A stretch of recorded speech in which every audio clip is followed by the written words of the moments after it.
Мына бүгүн ушул бирлик айланмагынын Барпалыкулов орто мектебинде мектеп окуучулары арасында улуттук кыргыз күрөшү оюну боюнча таймаш өткөрүп атабыз.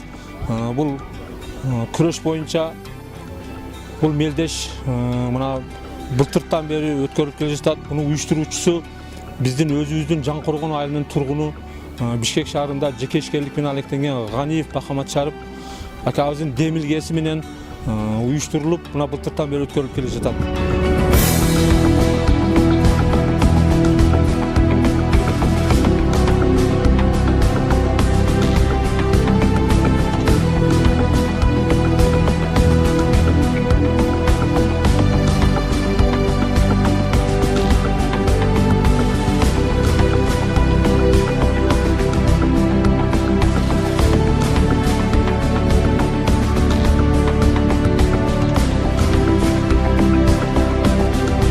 Bizde mına jыл сайын бизге традиция болуп, ушул 5-март Акалпак күнүнө карата күрөш боюнча мына Шарып Ганиев Шарып Мамашарып Турдалиевич уюштурган өзү грек рим боюнча күрөшү боюнча Кыргызстандын жана СССРдин спорт чебери жылда ушул балдарга спорттун ушул түрү боюнча өзүнүн уюштуруусу боюнча күрөш өткөрүп, бул балдарды ушундай жакшы тарбия алсын деген мааниде ушул нерсени өткөрүп турат.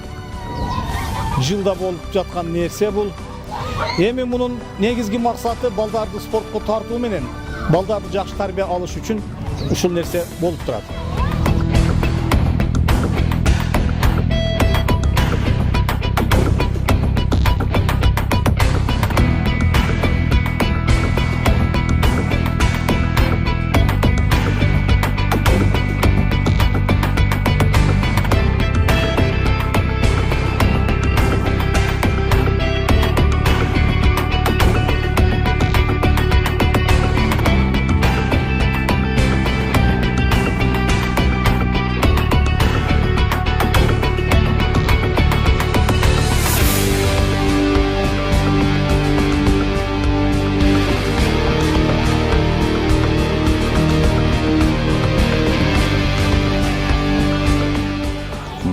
Бул эми турнирдин максаты Ганиев Махаматшарып ушул Барпалыкулов мектебинен өсүп чыккан спортсмен, Кыргызстан спорт чебери болуп эсептелет. Бул кишинин максаты аркада келаткан муунга келечекте чыксын, ошол кишидей болуп деген максатта берип атат. Биз да ошону колдоп, Бирлик айыл өкмөтү уюштуруп ушул жерде кызматтабыз. Мен Жаңкоргон айылынын айыл башчысы Асланов атам.